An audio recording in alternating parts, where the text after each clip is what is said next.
warahmatullahi wabarakatuh. Kita bersyukur kepada Allah pada siang ini kita sama-sama bisa kumpul di ruang sederhana ini. Salawat dan salam sama-sama kita sampaikan kepada junjungan kita Nabi Muhammad sallallahu alaihi wasallam. Para bapak dan para ibu yang kami hormati,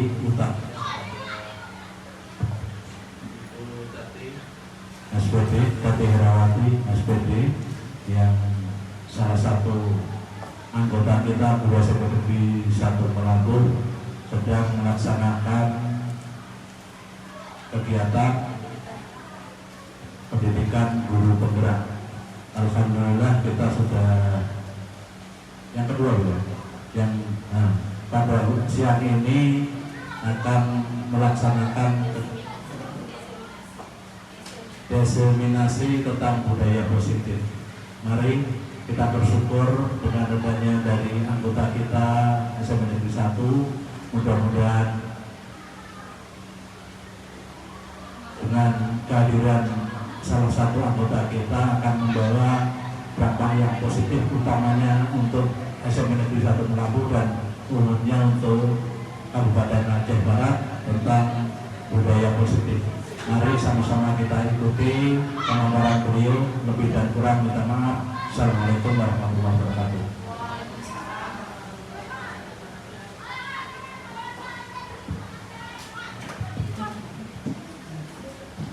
Bismillahirrahmanirrahim.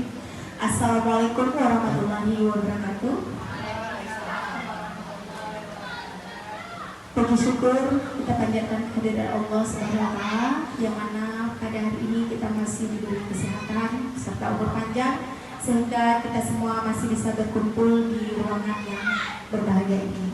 Salawat dan salam tak lupa juga kita sanjungkan keharian Nabi besar Muhammad sallallahu alaihi wasallam serta keluarga dan sahabat beliau.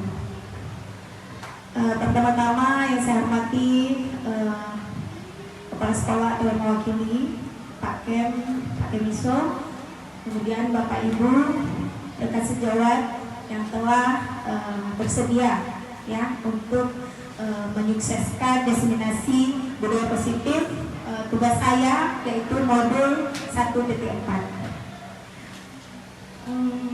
Baik Bapak Ibu, saya di sini akan memaparkan ilmu yang sudah saya dapatkan di pendidikan guru penggerak, yaitu tentang budaya positif untuk lingkungan sekolah, ya, untuk keluarga, seluruh warga sekolah, yaitu terdiri dari murid, guru, dan semua yang ada di sekolah.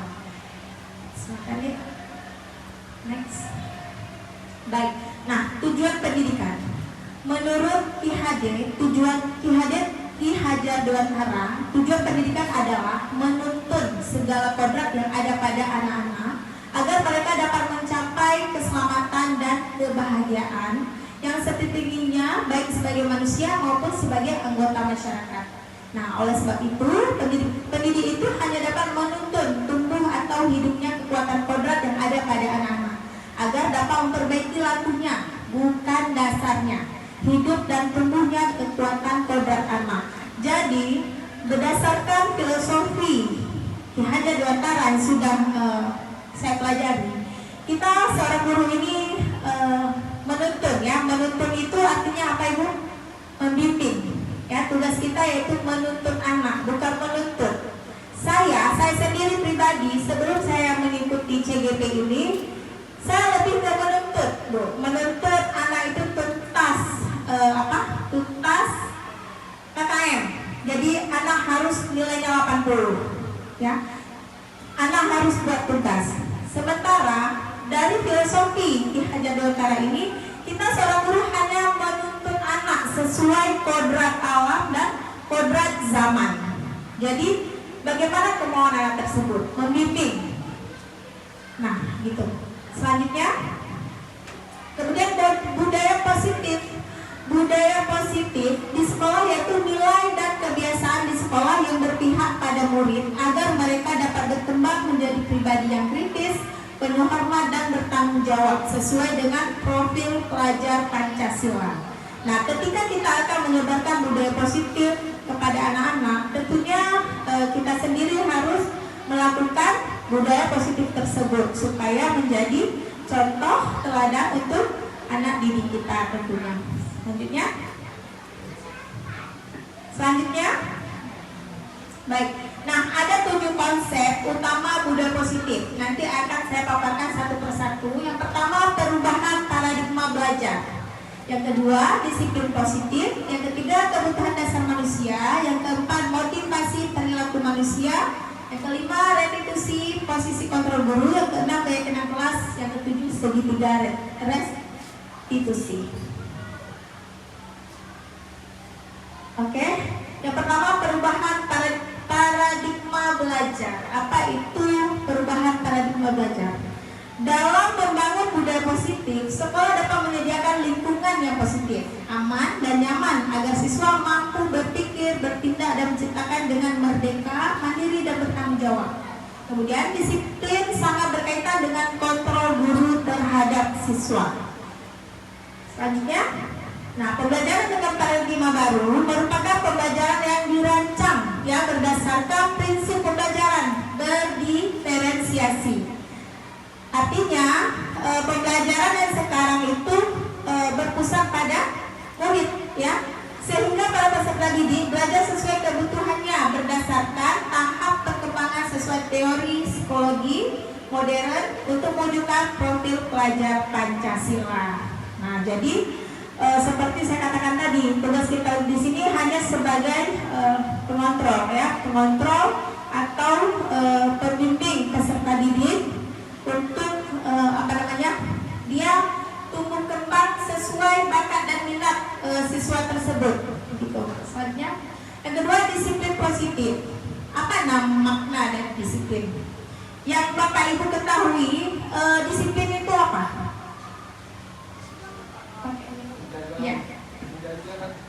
Iya, tepat waktu, kemudian tidak salah.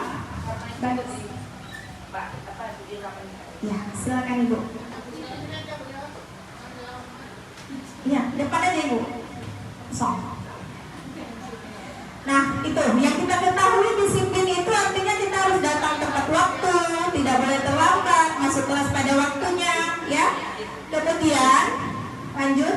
Nah, di sini disiplin yang dituntut adalah disiplin positif, ya, di mana disiplin adalah kemampuan memerintah diri sendiri dalam mengontrol dan menguasai diri untuk memilih tindakan yang mengacu pada nilai-nilai yang kita hargai dengan penuh tanggung jawab tanpa terperintah orang lain, ya.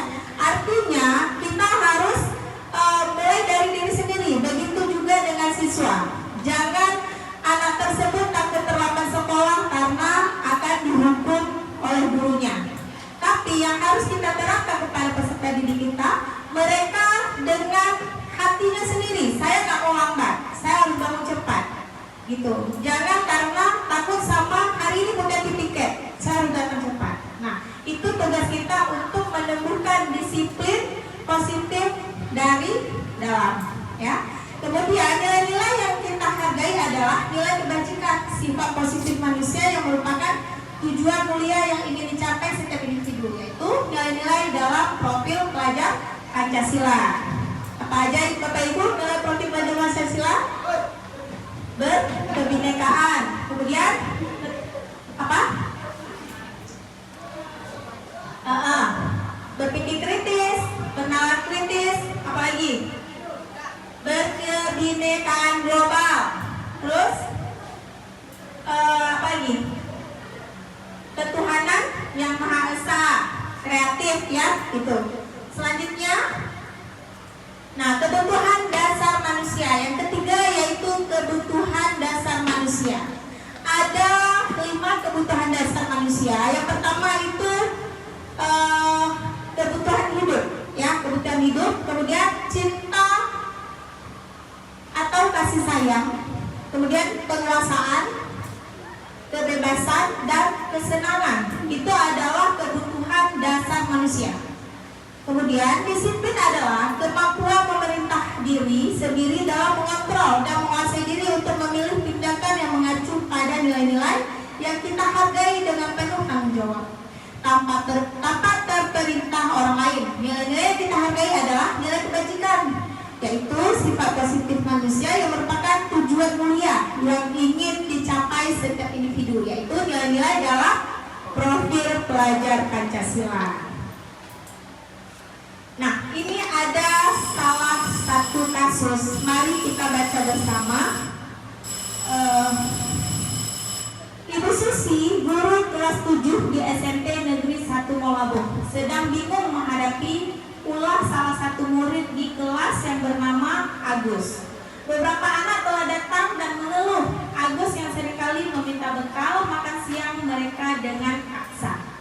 Jika jika kita semua Bapak Ibu menjadi Ibu Susi, bagaimana menghadapi situasi seperti Ibu Susi? Apa yang akan kita lakukan menurut kita? Kira-kira apa alasan Agus melakukan hal tersebut?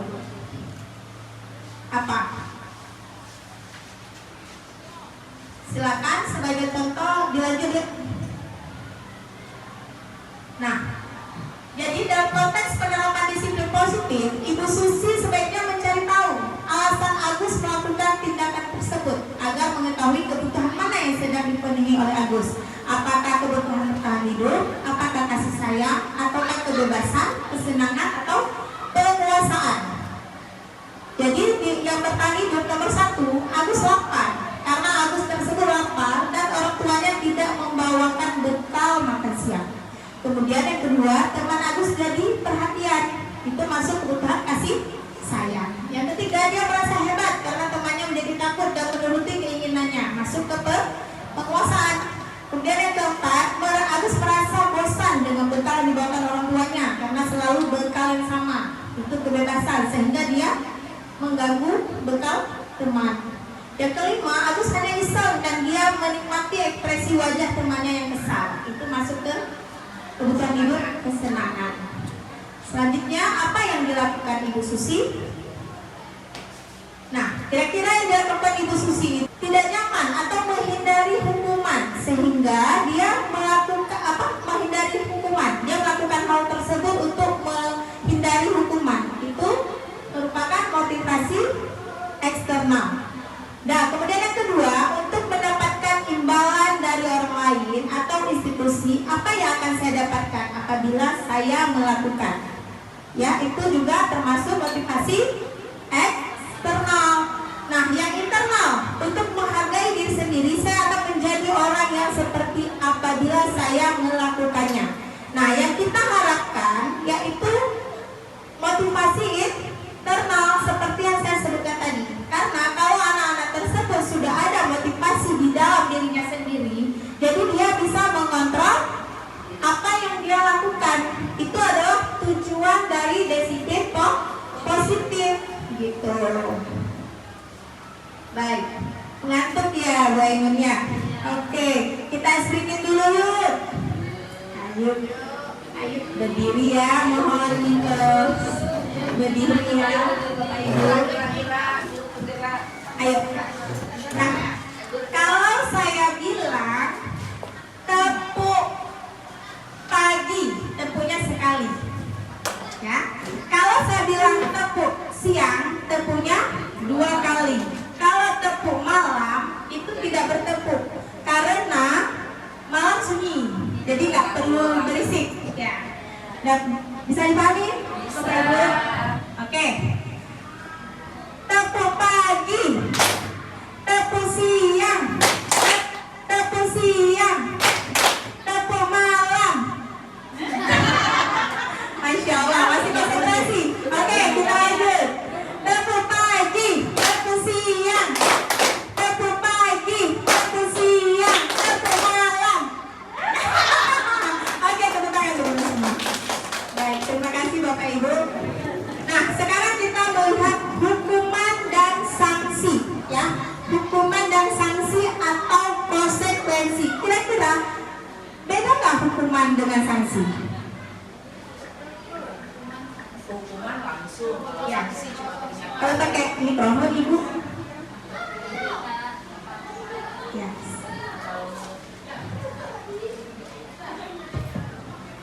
Kalau menurut saya hukuman sanksi dengan kalau sanksi itu biasanya dilakukan dengan peringatan. Kalau konsekuensi nyata, hukuman yang betul-betul dilaksanakan sama anak. Hukuman dengan konsekuensi. Kalau ya, sanksi atau konsekuensi. Kalau hukuman itu tentunya ada peraturan, ada hukuman. Artinya dia ketetapannya tetap. Ada peraturan, kalau dilanggar dapat hukuman. Nah, kalau konsekuensi, misalnya saya menjatuhkan buku Ibu Ios, itu konsekuensi saya untuk meletakkan kembali itu. Jadi bedanya itu, hukuman itu lebih ke bahasanya berat ya, lebih ke negatif. Kalau konsekuensi positif, ya kan, lebih ringan bahasanya, lebih enak didengar. Kalau misalnya peraturan dilarang buang sampah, ya dilarang itu kan peraturan, memang dilarang, tidak boleh. Nah, iya kena. Nah, ini ada lagi kasus Bapak Ibu. Nanti di bawah ada pertanyaan pemantik ya. Kita pahami kasusnya. Iva kurang menguasai pelajaran matematika, sehingga pada saat pelajaran tersebut berlangsung, dia lebih banyak berdiam diri atau menggambar di buku pelajarannya. Pada saat guru matematikanya Pak Seno menanyakan pertanyaan, Iva menjadi gugup dan tak sengaja menjatuhkan tasnya dari kursi, serta tiba-tiba menjadi gagap pada saat berupaya menjawab. Seluruh kelas pun tertawa melihat perilaku Iva yang bicara tergagap-gagap dan terkejut tersebut. Pak Seno pada saat itu membiarkan teman-teman Iva menertawakan Iva yang tergagap-gagap dan malu luar biasa, dan malahan minta Iva untuk maju ke depan dan berdiri di depan kelas sambil menunjuk hidungnya karena tidak bisa menjawab pertanyaan dari Pak Seno. Kelas semakin gaduh dan anak-anak pun tertawa melihat Iva di depan kelas memegang ujung hidungnya. Kira-kira ya, pertanyaan pemantik nomor 1, apakah Anda setuju dengan tindakan Pak Seno terhadap Iva? Siapa yang mau menjawab? Nah, di sini saya akan mencoba menjawab. Jadi, apakah Anda setuju dengan tindakan Pak Seno terhadap Iva? Memang kita sebagai guru itu tujuan kita macam Ibu guru Bentar, maaf saya potong. Bapak setuju tidak? Tidak setuju. Tidak setuju. Mengapa? Nah, maksudnya begini. Kita menunjuk hidung anak murid kita, apalagi disuruh maju, itu yang pertama sudah menyebutkan mental anak-anak. Cuma seharusnya sekalipun misalnya anak-anak kita karena gugup dan sebagainya, jadi kita caranya boleh, cuma kita pegang pundaknya, itu nanti akan lain tanggapan individu tersebut atau siswa tersebut. Dia merasa dilindungi dan sebagainya. Tapi kalau misalnya kita menunjuk hidungnya, seolah-olah seluruh anak itu merasa terancam, sehingga merasa terpojok. Tapi kalau misalnya kita dengan memegang pundaknya dan sebagainya, anak merasa bahwa kita dimanusiakan dan akan merasa bangkit semangatnya. Kira-kira begitu. Terima kasih. Baik, terima kasih. Tangan teman-teman. Luar biasa ya, karena guru Dimpen memang jawabannya tepat sasaran. Baik, yang nomor 2, menurut Anda tindakan Pak Seno terhadap Iva adalah sebuah hukuman atau konsekuensi? Siapa yang mau menanggapi? Hukuman atau konsekuensi? Assalamualaikum warahmatullahi wabarakatuh. Waalaikumsalam warahmatullahi wabarakatuh. Terima kasih. Saya rasa tindakan Pak Seno itu bagi saya suatu hukuman. Karena mengapa? Dia telah memberi kelangsungan sanksi terhadap anak tersebut atas kelalaiannya tidak mengikuti mata belakang Pak Seno. Jadi itu salah satu tindakan hukuman. Baik, itu berarti hukuman ya Pak. Hukuman bukan konsekuensi karena infak tidak mengerjakan tugas. Tetapi sikap Pak Seno mungkin bisa diperbaiki, tidak untuk memojokkan anak tersebut ya, begitu kira-kira. Selanjutnya, nah mari kita berlatih hukuman atau konsekuensi. Yang pertama, nanti Bapak Ibu boleh menjawab yang pertama itu apakah hukuman atau konsekuensi, dan selanjutnya sampai ke bawah. Lari mengelilingi lapangan basket 2 kali karena terlambat hadir di sekolah. Kira-kira itu hukuman atau konsekuensi? Hukuman. Oke, yang kedua, membersihkan coretan yang dibuatnya di meja tulis. Iya, konsekuensi. Yang ketiga, murid diminta untuk push up 15 kali karena tidak menggunakan masker ke sekolah. Hukuman. Yang keempat, menggantikan kertas tugas teman yang telah dicoret-coret. Konsekuensi. Berjemur di lapangan basket pukul 12 siang karena mengobrol dengan teman. Apa itu kira-kira? Hukuman atau konsekuensi? Berjemur di lapangan basket pukul 12 siang karena mengobrol dengan teman. Konsekuensi. Dijemur, ya, dijemur ini tulisannya. Kemudian konsekuensi ya. Hukuman atau konsekuensi? Oke, nanti kita lihat jawabannya. Oke, Aimil hukuman, Ibu konsekuensi. Gak apa-apa beda pandangan, ya kan? Iya, betul. Kemudian yang kelima, 6, murid diminta bertelanjang kaki sepanjang hari karena tidak menggunakan sepatu warna hitam sesuai peraturan sekolah. Itu apa? Hukuman. Ya. Yang terakhir, berdiri di depan kelas sambil mengangkat kaki satu karena tidak bisa menjawab pertanyaan. Hukuman. Baik, kita lihat jawabannya. Nah, lari mengelilingi lapangan basket 2 kali karena terlambat hari ke sekolah yaitu hukuman. Ya, membersihkan coretan dibuatnya di meja tulis yaitu konsekuensi. Berarti dia mencoret harus dibersihkan. Kemudian yang ketiga, murid diminta untuk push up 15 kali karena tidak menggunakan masker. Itu hukuman. Kemudian menggantikan kertas tugas teman yang telah dicoret, konsekuensi. Dan yang ketiga itu hukuman. Di hukuman, ya, oke. Selanjutnya, ya, baik.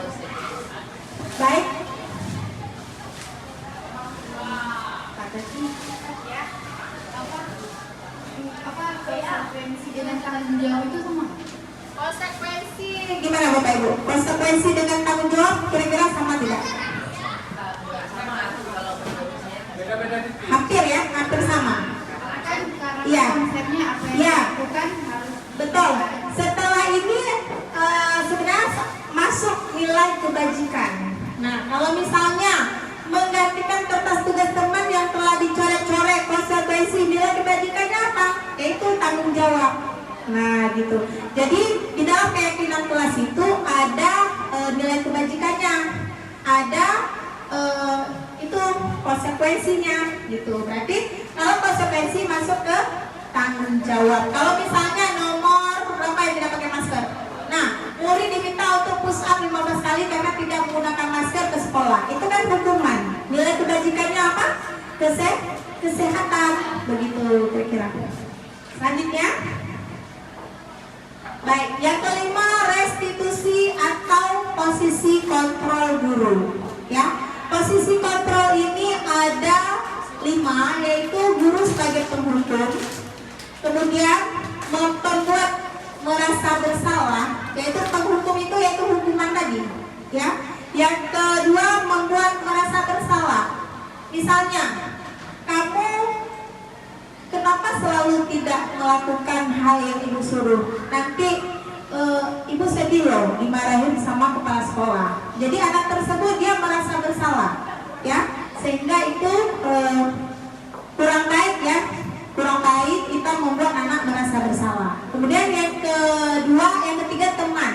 Nah teman ini, ayolah Agus, kamu bantu ibu ya. Tolong jangan duduk di kelas, nanti apalah bahasa kita ya, menganggap siswa itu teman. Itu juga kurang baik ya, kurang tepat. Kemudian pemantau. Nah pemantau, kita melihat anak tersebut apa yang dia lakukan. Kemudian posisi kontrol yang paling tepat kita sebagai guru yaitu mana? Manajer. Jadi kita menanyakan kepada siswa. Kita hanya bertanya saja, dia menjawab. Kenapa kamu terlambat datang nak? Telat bangun tidur misalnya. Telat bangun tidur kira-kira itu sudah baik nggak? Dia menjawab lagi, tidak baik.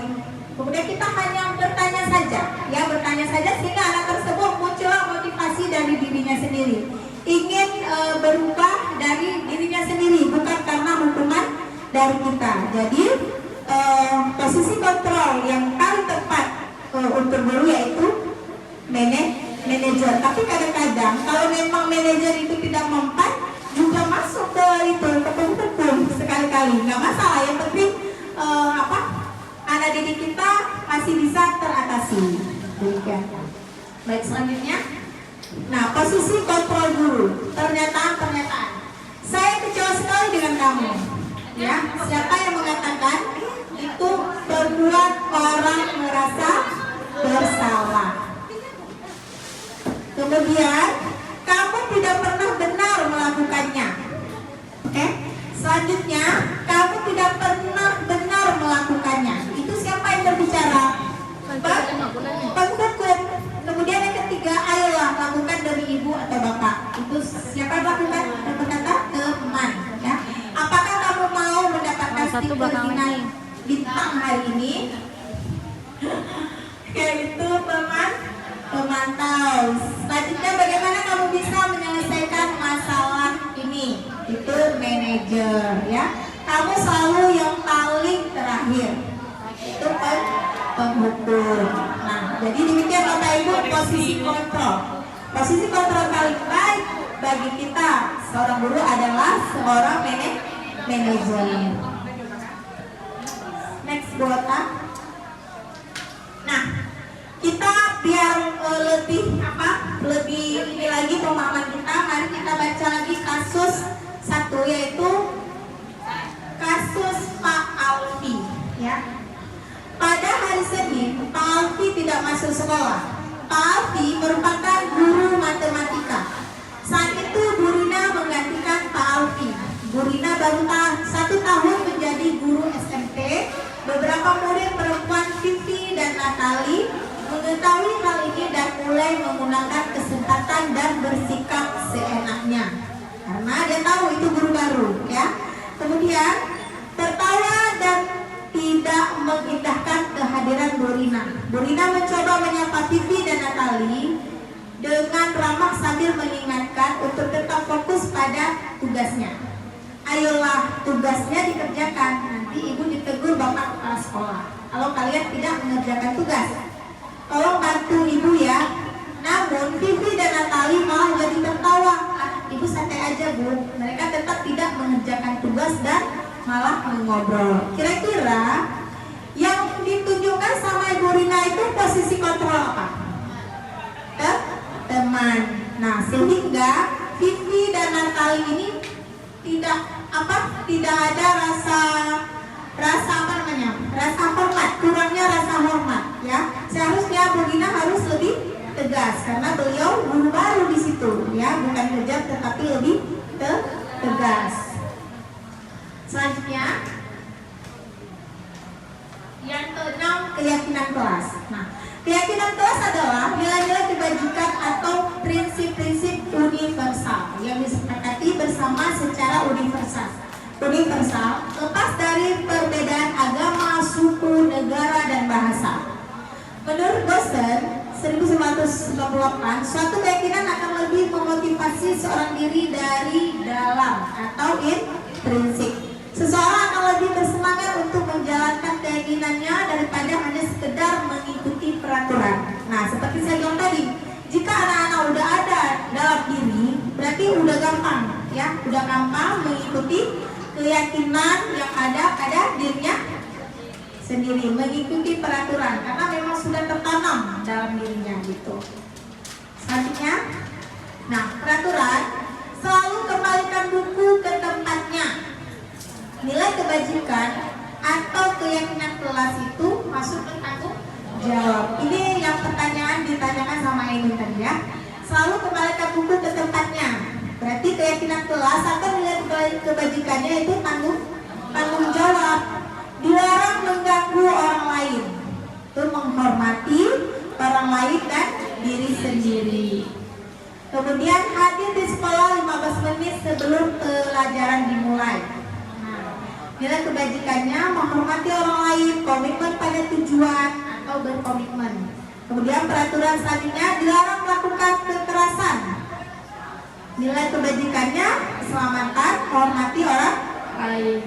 Kemudian dilarang menggunakan narkoba. Nilai kebajikannya kesehatan. Bergantian atau menunggu giliran. Nilai kebajikan menghormati orang lain atau kesabaran. Terus menggunakan masker, kebajikannya kesehatan, keselamatan. Jangan berlari di kelas atau koridor, itu juga keselamatan dan keamanan. Baik. Nah, pembentukan keyakinan kelas. Keyakinan kelas itu, Bapak Ibu, kalau kita kembali lagi supaya kita sama-sama paham, karena di sini saya juga minta masukan dari Bapak Ibu, karena kita sama-sama belajar. Kira-kira keyakinan kelas dengan peraturan itu bedanya apa? Atau apakah sama peraturan dengan keyakinan kelas? Kalau peraturan itu secara meluas membentuk individu. Untuk peraturan kelas itu dia hanya berdiri sendiri, terbentuk satu masyarakat kecil di dalam kelas. Tapi kalau yang peraturan sekolah terbentuk menyeluruh keseluruhan, baik itu guru maupun murid, peserta termasuk juga daripada mandor yang ada di sekolah. Itu peraturan. Tapi kalau yang kelas itu lebih cukup daripada sekelompok kecil. Ya, tidak perlu dikembangkan karena itu bisa dibilang dalam satu kelompok bisa meluas. Tapi kalau sekolah itu secara meluas keseluruhannya kena termasuk kita guru. Terima kasih. Baik, terima kasih Pak Jam, luar biasa jawabannya, dan berikan tepuk tangan. Ya, nah betul kata Pak Jam, kalau peraturan itu sifatnya resmi ya Pak ya. Sifatnya resmi itu adalah peraturan sekolah, tidak boleh dilanggar. Kalau dilanggar ada hukumannya. Nah, kalau keyakinan kelas ini dibuat oleh siswa tersendiri, kesepakatannya bersama teman-teman dan guru kelasnya. Nah, untuk hadirnya budaya positif itu dimulai dari keyakinan kelas dulu. Dia buat dulu kesepakatan kelas. Oh, tidak boleh buang sampah sembarangan. Bukan tidak boleh ya, jagalah kebersihan. Kemudian jika lagi belajar tidak boleh keluar masuk misalnya. Jadi dengan keyakinan kelas dibuat bersama dengan teman-teman itu dari dasar mereka sendiri, dari dirinya sendiri, sehingga akan berkembang di lingkungan sekolah gitu. Oh, di sekolah juga nggak bisa. Jadi akhirnya budaya positif itu berkembang dengan sendirinya. Nah, kita baca yang keyakinan kelas bersifat lebih abstrak daripada peraturan yang lebih rinci dan konkret. Kemudian keyakinan kelas berupa pernyataan universal. Yang ketiga, pernyataan keyakinan kelas dibuat dalam bentuk positif. Ya, tidak ada kata melarang, dilarang, jangan, itu tidak ada kalau dalam keyakinan kelas. Ya. Kemudian keyakinan kelas hendaknya tidak terlalu banyak sehingga mudah diingat dan dipahami. Gitu. Kemudian keyakinan kelas sebaiknya sesuatu yang dapat diterapkan di lingkungan tersebut. Semua warga kelas ikut berkontribusi dalam pembuatan keyakinan kelas lewat kegiatan curah pendapat. Dan terakhir, bersedia meninjau kembali keyakinan kelas dari waktu ke waktu. Sehingga di saat anak tersebut membuat kesalahan, kita balik bertanya, kira-kira keyakinan kelas apa yang kamu langgar?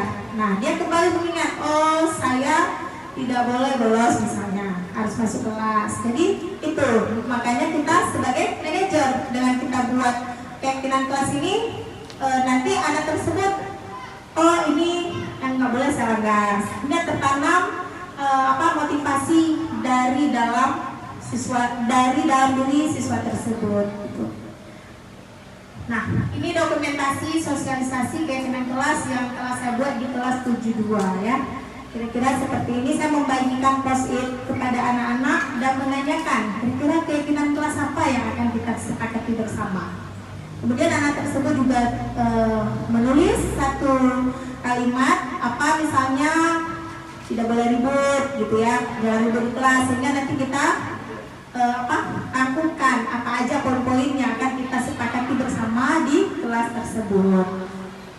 Selanjutnya, segitiga restitusi. Apa itu segitiga restitusi? Yaitu proses menciptakan kondisi bagi murid untuk memperbaiki kesalahan mereka sehingga mereka bisa kembali pada kelompok mereka dengan karakter yang lebih kuat. Melalui restitusi, guru dapat pertama membantu murid menjadi lebih memiliki tujuan, disiplin, positif, serta memulihkan dirinya setelah berbuat salah. Ya. Kemudian membantu murid untuk jujur pada dirinya sendiri dan mengevaluasi dampak dari kesalahan yang dilakukan. Selanjutnya memberikan penawaran, bukan paksaan. Kita menawarkan. Jadi kamu kenapa terlambat datang atau mencontek? Karena tidak belajar. Kira-kira tidak belajar itu bagus apa tidak? Tidak. Tentu dia jawab kan. Nah, jadi anak tersebut biarlah dia menjawab sendiri.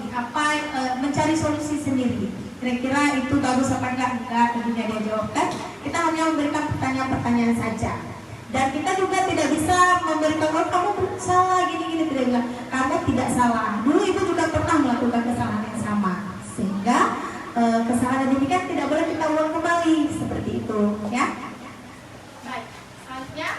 Nah, segitiga restitusi. Kamu tentu punya alasan mengapa melakukan itu. Kita tanya kepada murid kita, apa alasan dia melakukan hal tersebut? Kemudian itu masuk ke fasilitasi tindakan yang salah ya di awal.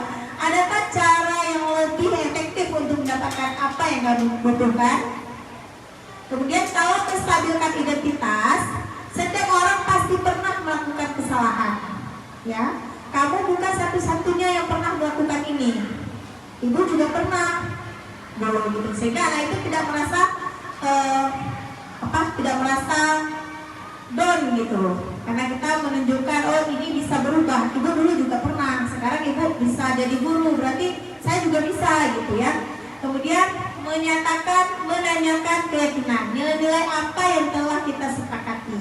Kamu ini menjadi orang yang seperti apa? Ya, kira-kira itu pertanyaan dari kita. Biarkan anak itu menjawab sendiri apa yang dia buat dari kesalahan dia. Begitu. Selanjutnya, tahapan segitiga restitusi. 1. Menstabilkan identitas. Berbuat salah itu tidak apa-apa, ya. Kemudian kata-kata yang kedua, tidak ada manusia yang sempurna. Saya juga pernah melakukan kesalahan seperti itu. Kita bisa menyelesaikan ini, ya. Bapak Ibu tidak tertarik mencari siapa yang salah, tapi Bapak Ibu ingin mencari solusi dari permasalahan ini.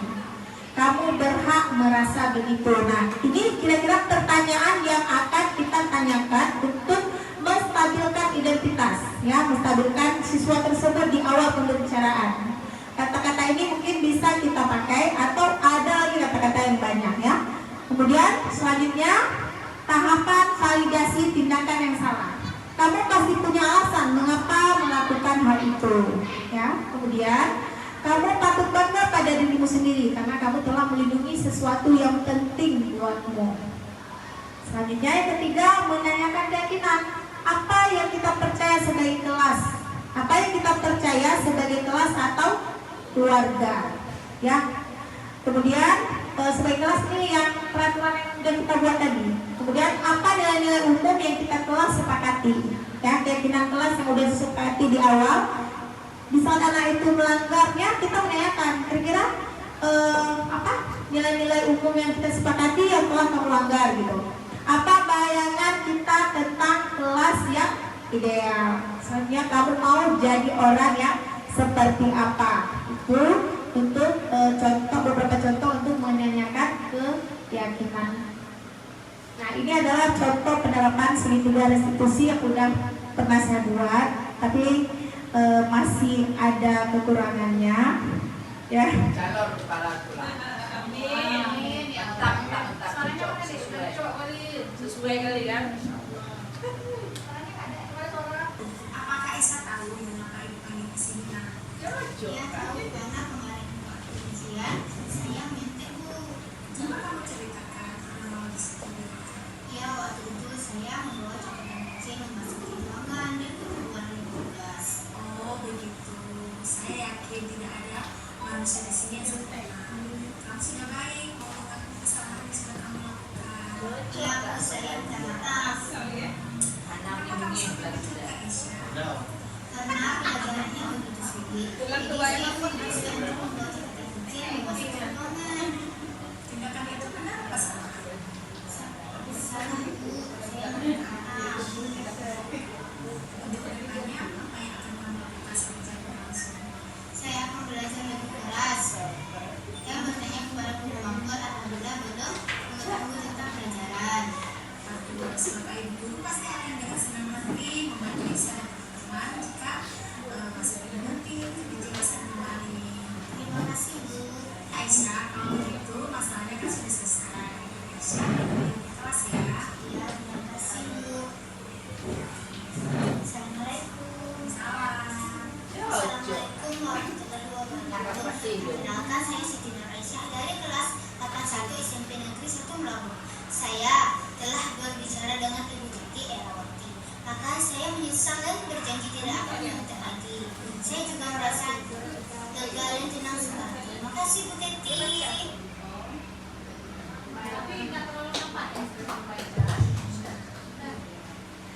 Nah, selanjutnya itu dia tadi contoh penerapan segitiga restitusi. Jadi jika anak kita ada masalah, mungkin bisa kita panggil